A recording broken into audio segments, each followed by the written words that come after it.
நாமத்தில் உங்கள் யாவருக்கும் என் அன்பின் வாழ்த்துக்கள். இந்த நாளில கூட அக்டோபர் மாதம் 1ஆம் தேதியிலே கர்த்தருடைய வார்த்தை உங்களோடு பகிர்ந்து கொள்ளுகிறதுல நான் மிகவும் மகிழ்ச்சி அடைகிறேன். ஏனென்றால் அந்த வார்த்தைகள் நம்மை உயிர்ப்பிக்கிற வார்த்தைகளா இருக்கிறது, நம்மை உற்சாகப்படுத்துகிற வார்த்தைகளா இருக்கு. அல்லேலூயா, ஸ்தோத்திரம். எனக்கு பிரியமான சகோதர சகோதரிகளே, சௌக்கியமா இருக்கிறீங்களா? இந்த மாதம் முழுவதும் கர்த்தர் உங்களுக்கு நல்லவராகவே இருந்தார் அல்லவா? இந்த மாதம் முழுவதும் கர்த்தர் உங்களை நடத்தினார் அல்லவா? நீங்கள் சௌக்கியமா இருக்கீங்களா? குடும்பங்கள் எல்லாம் ஆரோக்கியமா இருக்கிறதா? ஸ்தோத்திரம்.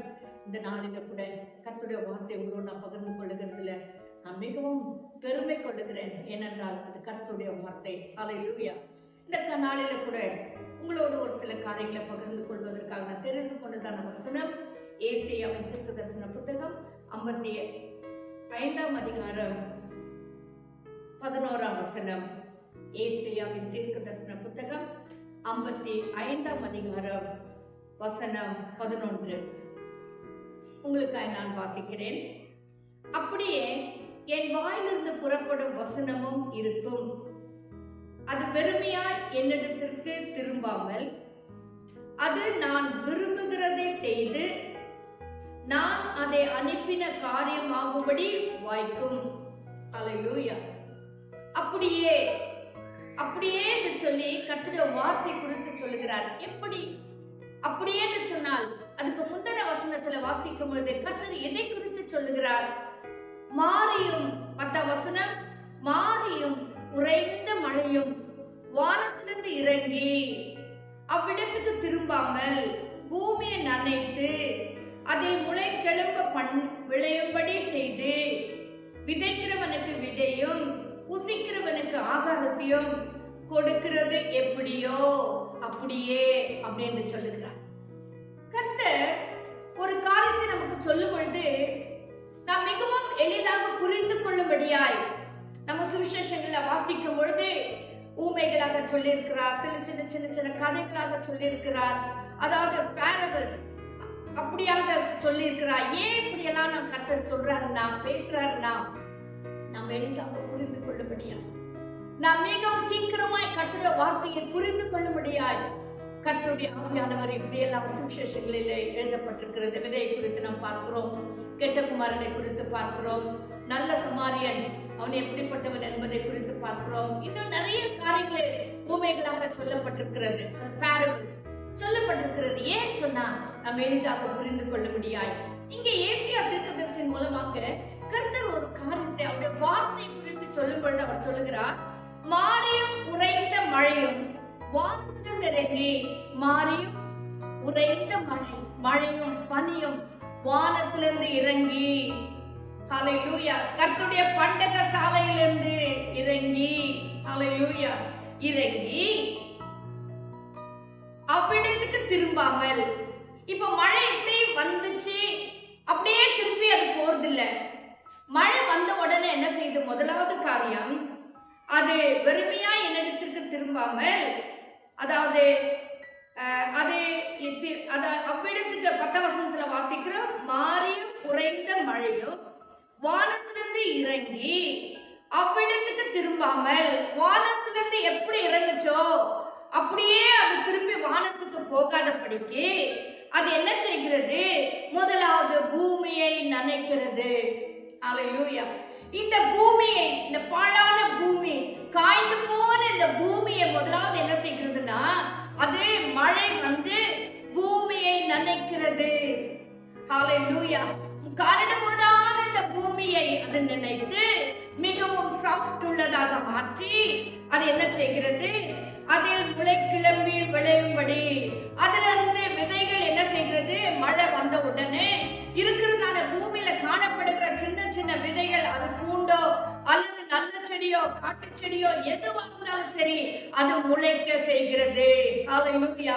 அது முளை கிளம்பி, முளை வந்து அந்த செடி இப்படி வந்து அப்படியே சுத்து போறது இல்ல, அது வளர்ந்து, அது என்ன செய்து? வளர்ந்து என்ன சொல்றாரு? விளையும்படி செய்து, அது நன்றாக விளையும்படி செய்து அது பெரிய ஒரு செடியாக மாறி உள்ள ஒரு பெரிய மரமாக மாறி அது என்ன செய்கிறதா? விதைக்கிறவனுக்கு விதையை கொடுக்கிறது. ஹல்லேலூயா. பிரயாசப்படுகிறவனுக்கு அந்த பிரயாசத்தின் பலனை கொடுக்கிறதா இருக்கிறது. உழுகிறவன், அதாவது விதைக்கிறவன் எவ்வளவு பாடுபட்டு, வசனத்துல வாசிக்கிறோம், விதையை தூக்கி செல்லுகிறவன் என்ன செய்கிறான்? துக்கத்தோடு செல்லுகிறான். ஆனால் அந்த அரிக்கட்டைகளை அறுத்து கொண்டு வருவதோ அவன் சந்தோஷத்தோடு திரும்பி வருகிறான் என்று சொல்லி சங்கீதங்களிலே நாம் வாசிக்கிறோம். ஆம் கர்த்தருடைய பிள்ளைகளே, இந்த வசனம் என்ன சொல்கிறது? அந்த மழை வானத்திலிருந்து இறங்கி அது அப்படியே மீண்டும் வானத்துக்கு போகாதபடிக்கு அது என்ன செய்கிறது? அதான் நமக்கெல்லாம் நல்லா தெரியும், சயின்ஸ்.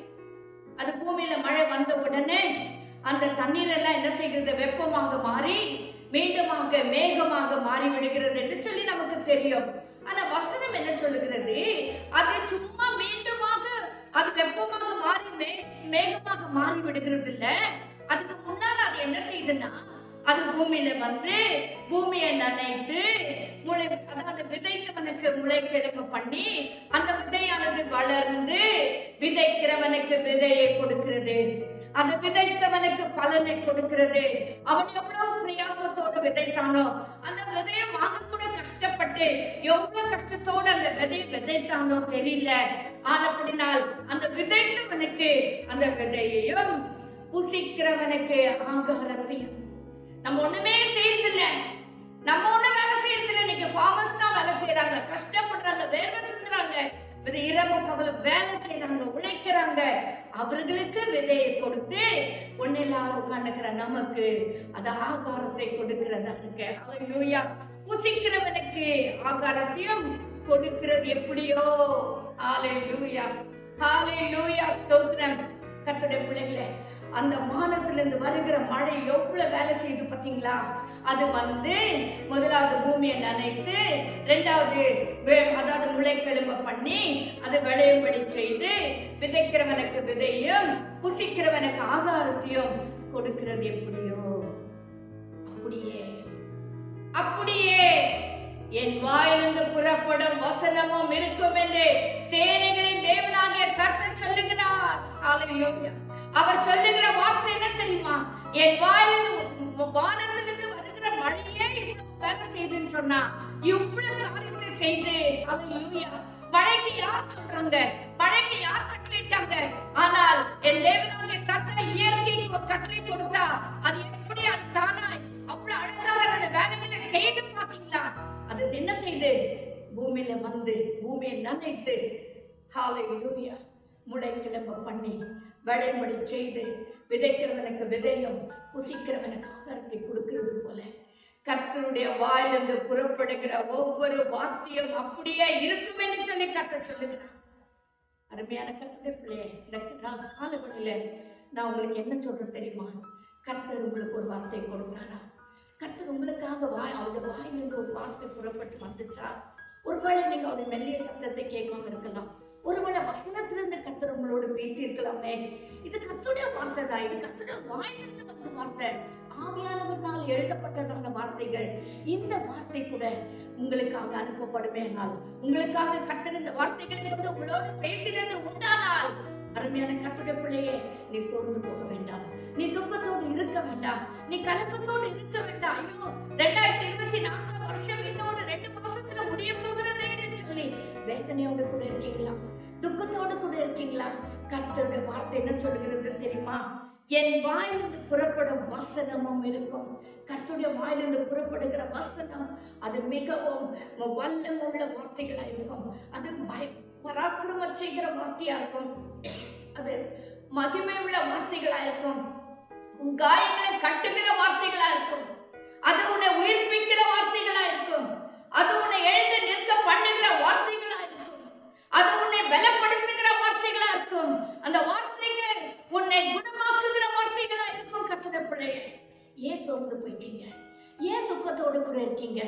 ஆவியானவர் இந்த காலவெளியில சொல்லுகிறார், என் அருமை மகனே, என் அருமை மகளே, மழைக்கு இவ்வளவு வல்லமை இருக்குமானால் என்னுடைய வார்த்தையும் அப்படியே இருக்கும். ஹல்லேலூயா. அந்த வார்த்தைகள் நேற்று மீண்டும் என்றும் மாறாதவைகள். அந்த வார்த்தைகள் ஆமென்றும் ஆமென் என்றும் இருக்கிற வார்த்தைகள். வானம் பூமி ஒழிந்து போனாலும் என் வார்த்தைகள் ஒழியாது என்று சொல்லுகிறதான கர்த்தருடைய வார்த்தை. ஆம் கர்த்தருடைய பிள்ளையே, அவர் சொன்னதுதான். அவர் சொன்னால் அது அப்படியே செய்வார் என்று சொல்லி சொல்லிதான் இந்த 11ஆம் வசனத்துல வாசிக்கிறோம். அப்படியே என் வாயிலிருந்து புறப்படும் வசனமும் இருக்கும், அது வெறுமையா என்னிடத்திற்கு திரும்பாமல். ஆமென். நான் ஒரு வார்த்தை சொன்னேன்னா அது வெறுமே என்கிட்ட திரும்பாது. இதுதான் மழை வந்துச்சு, வந்த மாதிரி திரும்பி ஆகாயத்துக்கு போயிடுச்சுன்னு சொல்லி நம்ம சொல்லவே முடியாது. அப்படிதான் கர்த்தருடைய வார்த்தை கூட உன்னோடு கூட பேசினது உண்மையானால், உன் குடும்பத்துக்காய் கர்த்தர் ஒரு வாக்குத்தத்தத்தை கொடுத்தது உண்மையானால், அது வெறுமையா அந்த கர்த்தரிடத்துல திரும்பாது. ஹல்லேலூயா.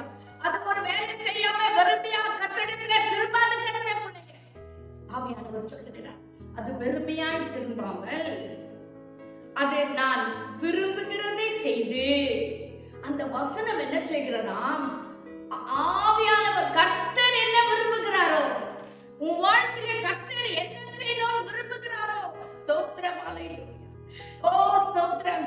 பரிசுத்த ஆவியானவர் பிதாவாகிய தேவன் உன் குடும்பத்துல என்ன செய்யணும் நினைத்திருக்கிறாரோ, உன் தனிப்பட்ட ஜீவிதத்துல என்ன செய்யணும் நினைத்திருக்கிறாரோ, உன் திருமண வாழ்க்கையில என்ன செய்யணும் நினைத்தாரோ, ஹல்லேலூயா, உன் பண விஷயத்துல என்ன செய்யணும் நினைத்தாரோ, ஒருவேளை நீ வீடு கட்டுற விஷயத்துல வீடு கட்டி பாதியில நிக்குது, எனக்கு பணம் இல்ல, அவதியா இருக்குது, கஷ்டப்படுகிற எனக்கு பிரியமான தாயே தகப்பனே, ஆவியானவர் சொல்லுகிறார், அவர் என்ன செய்யணும் நினைத்தாரோ, ஹல்லேலூயா, கர்த்தர் நல்லதை தான் செய்வார், கெட்டதா செய்து விடுவார்.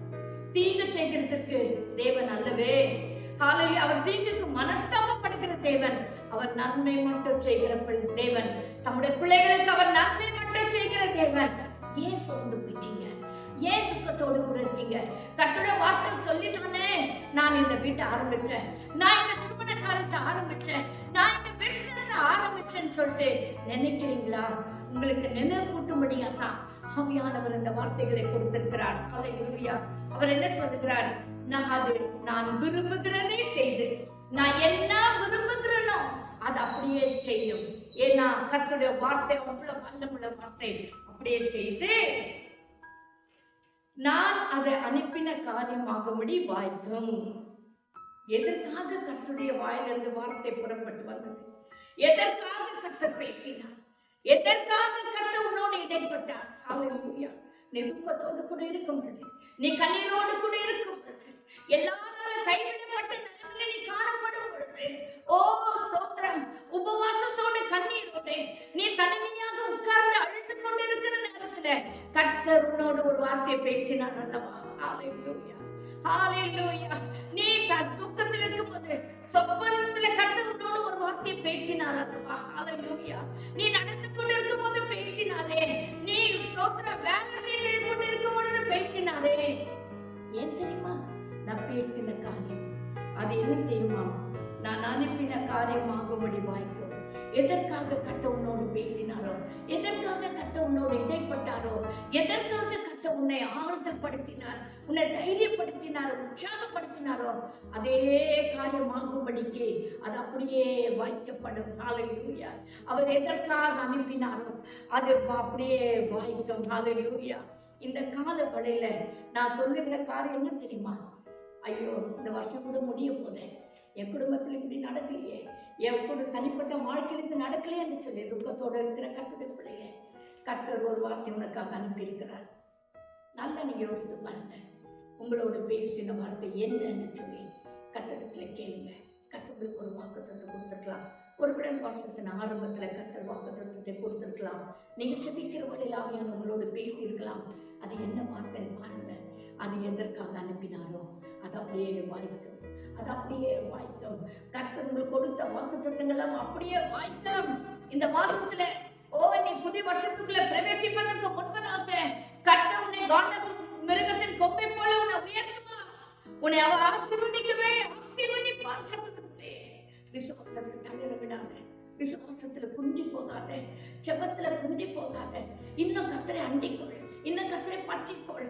இரவும் பகலும் அவரையே தியானித்துக் கொண்டிரு, அந்த வார்த்தைகளையே தியானித்துக் கொண்டிரு, அவரையே நீ பற்றிக்கொள். கர்த்தருடைய கர்த்தர் வாழ்க்கையில பெரிய காரியங்களை செய்வார். அவர் உனக்காக அனுப்பின வார்த்தைகள் ஒன்று வீணாக போகவே போகாது. ஹல்லேலூயா. மீண்டுமாக 11ஆம் வசனத்தை வாசிக்கிறேன். அப்படியே என் வாயிலிருந்து புறப்படும் வசனமும் இருக்கும், அது வெறுமையா என்னிடத்திற்கு திரும்பாமல். அந்த ஆண்டவர் அனுப்பின வார்த்தை வெறுமையாய் திருப்பி கத்துக்கிட்ட போவாது.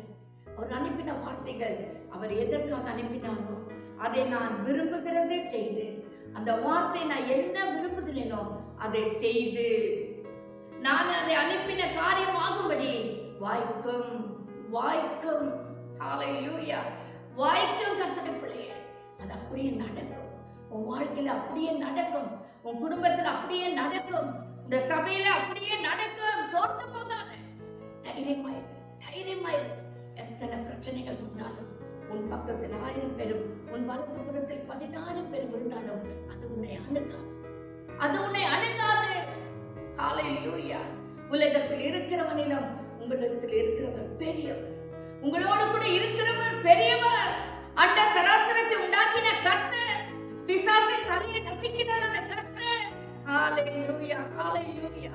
கர்த்தருடைய மரணமே உன் கூரைக்கு, பாதாளமே உன் ஜெயமே என்று முழங்கினார் அந்த கர்த்தர் உன்னோடு கூட இருக்கிறார். அவர் சேனைகளின் கர்த்தர், அவர் சேனைகளின் கர்த்தர். அவர் உன்னோடு கூட இருப்பார்.